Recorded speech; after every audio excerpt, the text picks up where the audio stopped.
Assalamualaikum warahmatullahi wabarakatuh.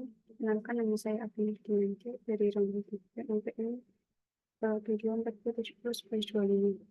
Yang di sini saya akan menjelaskan mengenai pencernaan dan penyerapan zat makanan. Yang pertama yaitu karbohidrat.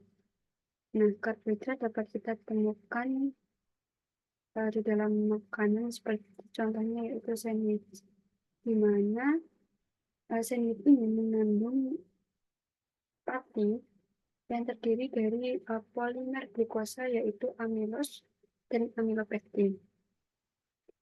Amilos sendiri merupakan ikatan rantai glukosa yang dihubungkan oleh alfa 1 sampai 4 ikatan glikosidik. Sedangkan amilopektin merupakan rantai glukosa yang dihubungkan oleh alfa 1 sampai 4 glikosidik, namun terdapat titik cabang alfa 1 sampai 6 glikosidik. Selanjutnya, bagaimana proses pencernaan karbohidrat? Prosesnya sendiri dimulai di dalam mulut, yaitu terjadi pengunyah dengan tujuan untuk memecah sebagian pati dengan menggunakan gigi dan bantuan salivary gland, menghasilkan alfa amilase untuk memutus ikatan 1-4. Kemudian pati tersebut akan disalurkan ke dalam lambung, di mana pati tersebut akan terhidrolisis sebagian menjadi oligosakarida dan polisakarida. Nah, karena lingkungan lambung ini asam, amilase yang sebelumnya aktif akan berubah menjadi tidak aktif. Kemudian lambung sendiri hanya digunakan untuk mencampurkan isi di sekitarnya lalu menyalurkan ke dalam usus. Nah, kemudian di dalam usus jika diperbesar, mengandung sel-sel khusus yang disebut dengan enterosit, di mana terdapat enzim Bris-Bardet yang digunakan untuk mencerna pati yang dibantu oleh enzim dari pankreas, yaitu pankreas mengeluarkan enzim alfa amilase untuk membantu pemecahan pati. Kemudian enzim maltase, kemudian sukrase tersebut akan menghidrolisis, memecah dan mencerna menjadi bahan penyusun glukosa. Maltase akan menghidrolisis maltosa dan sukrase akan menghidrolisis alfa 1-4 dan alfa 1-6. Kemudian terdapat proses transport natrium kalium di mana yang berperan untuk penyerapan glukosa yang terjadi di antar sel. Natrium ini akan masuk ke dalam satu molekul glukosa dan dapat diserap oleh aliran darah, sehingga kadar glukosa akan meningkat yang dapat digunakan sebagai energi atau disimpan di dalam hati. Nah, bagaimana pati yang tidak tercerna atau pati yang resisten? Pati tersebut akan diserap oleh usus besar dan akan terjadi proses fermentasi oleh bakteri yang dalam hal ini merupakan pati yang tidak tercerna dan akan dikeluarkan oleh tubuh. Yang selanjutnya yaitu protein. Nah, protein sendiri dapat kita jumpai di dalam daging, di mana di dalam protein tersebut terdapat dua terminal yaitu karboksil dan amino atau NH3. Kemudian protein tersebut akan diproses pertama kali di dalam mulut, terjadi proses pengunyahan untuk memecah sebagian protein.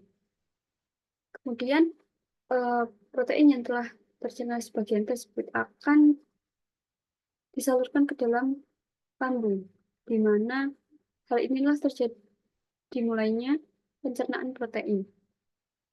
Lambung akan menghasilkan pepsinogen yang dirubah menjadi pepsin untuk hidrolisis ikatan peptida, yang mana pepsin ini melalui aktivasi pepsin, yakni terdapat HCl yang memicu konversi pepsinogen menjadi pepsin. Nah, pepsinogen ini akan aktif bila diikuti pH rendah akibat adanya sekresi dari HCl. Kemudian,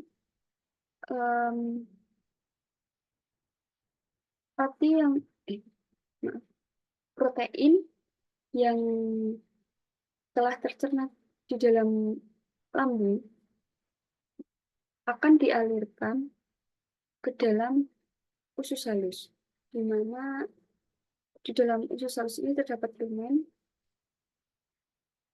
dan jika diperbesar terlihat seperti sel-sel usus halus, di mana sel usus halus ini disebut dengan enterol.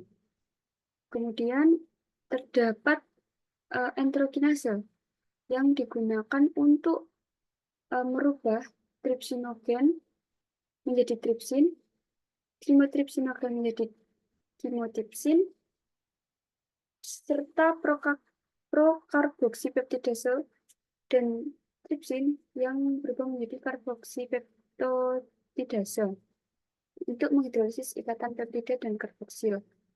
Nah, tripsinogen, kimotipsin, dan prokarboksipeptidase merupakan hasil sekresi dari pankreas.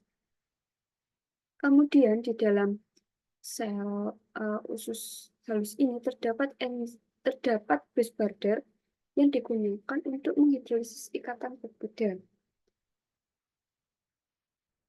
Kemudian aminopeptidase menghidrolisis peptida dari terminal amino menjadi asam amino dan tripeptida.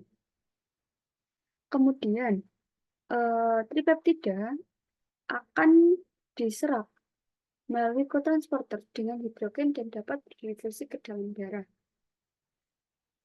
Asam amino masuk dengan ion natrium, yang mana ini membutuhkan ATP atau energi. Kemudian asam amino dibawa ke hati, dan perpindahan ini terjadi karena adanya perbedaan osmositas, sehingga protein akan tertarik masuk. Selanjutnya yaitu lemak. Nah, lemak ini kita kenal sebagai lipid, di mana terdiri dari trigliserida, gliserol, dan asam lemak. Kemudian pencernaannya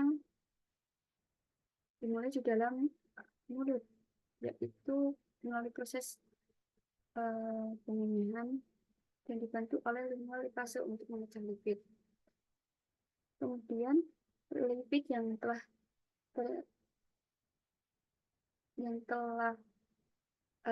dipecah sebagian akan dialirkan ke dalam lambung, di mana di dalam lambung ini terdapat gastric lipase yang digunakan untuk memecah lipid menjadi potongan trigliserida. Kemudian potongan trigliserida ini akan dialirkan ke dalam usus halus, di mana di dalam usus halus ini akan memproduksi hormon yang dibantu oleh adanya pH yang asam dari lambung untuk produksi hormon CCK, yaitu cholecystokinin dan sekretin. Nah, hormon CCK ini akan mensekresikan produksi dan sekresi empedu di dalam hati. Kemudian hormon CCK juga akan merangsang pelepasan enzim pankreas di dalam pankreas, sedangkan sekretin akan merangsang sekresi bikarbonat di dalam pankreas. Kemudian, nah, kemudian lipid yang berada di dalam usus halus ini yaitu ya, akan membantu emulsifikasi lipid. Maaf, maksudnya garam empedu akan membantu emulsifikasi lipid yang memungkinkan pencernaan oleh lipas pankreas. Kemudian selanjutnya yaitu akan dialirkan ke dalam jejunum, di mana lipas pankreas akan memecah trigliserida menjadi asam lemak dan monogliserida serta membentuk misel. Kemudian di dalam jejunum ini terdapat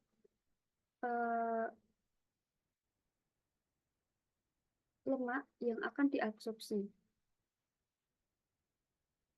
Sel-sel ini disebut dengan kilomikron, di mana berikatan dengan membran dan diangkut ke saluran limfatik usus, diangkut ke seluruh tubuh melalui peredaran darah.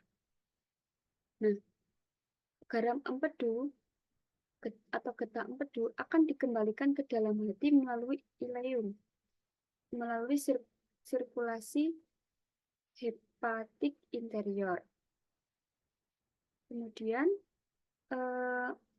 setelah kilomikron berikatan dengan membran dan diangkut ke saluran limfatik usus dan diangkut ke seluruh tubuh melalui peredaran darah, vitamin larut lemak atau ADEK juga akan diserap bersama lemak di dalam jejunum. Selanjutnya yaitu vitamin D dan kalsium.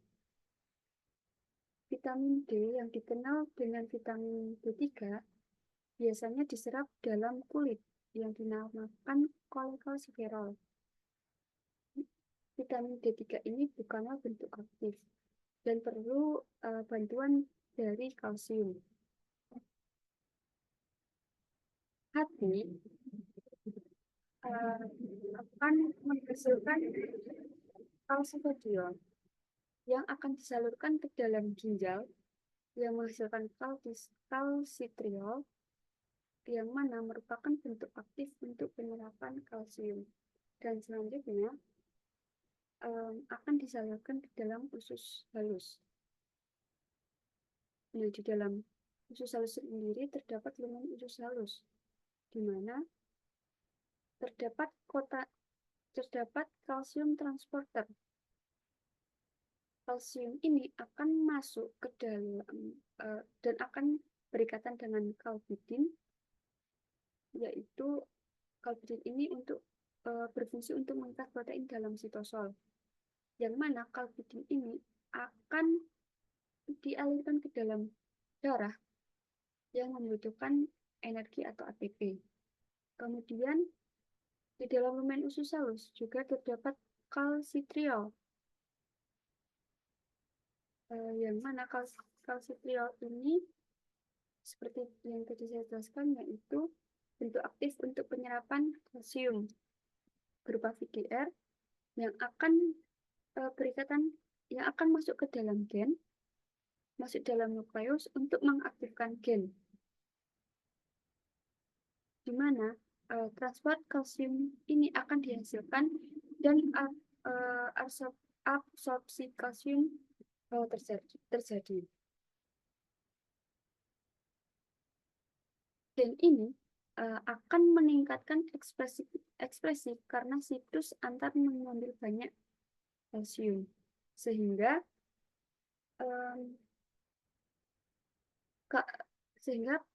proses absorpsi dapat meningkat. Selanjutnya yaitu vitamin B12. Nah, vitamin B12 ini dapat kita temukan di dalam daging. Di dalam daging ini mengandung kobalamin dan protein, yang mana kemudian akan diproses pertama kali di dalam mulut dengan penyembelihan yang dibantu oleh salivary gland salivary gland yang menghasilkan haptofarin dan akan disalurkan ke dalam lambung dengan transkobalamin 1, di mana di dalam lambung ini terdapat shift cell yang menghasilkan pepsin dan parietal cell yang menghasilkan HCl dan protein faktor. Kemudian shift cell dan parietal ini akan memecah sebagian sehingga terbentuk vitamin B12 yang memiliki afinitas terhadap air binder. Kemudian vitamin B12 ini akan disalurkan ke dalam sel usus halus, di mana di dalam sel usus halus ini vitamin B12 juga memiliki afinitas terhadap faktor intrinsik sehingga akan ditangkap menuju ileum. Proses penyerapan di dalam usus halus sendiri dibantu oleh enzim dari pankreas, yaitu amilase, lipase, serta protease. Kemudian di dalam ileum vitamin B12 yang memiliki afinitas terhadap faktor intrinsik ini yang ditangkap menuju ileum akan masuk ke dalam sel ileum menjadi endosit atau yang dinamakan endosit.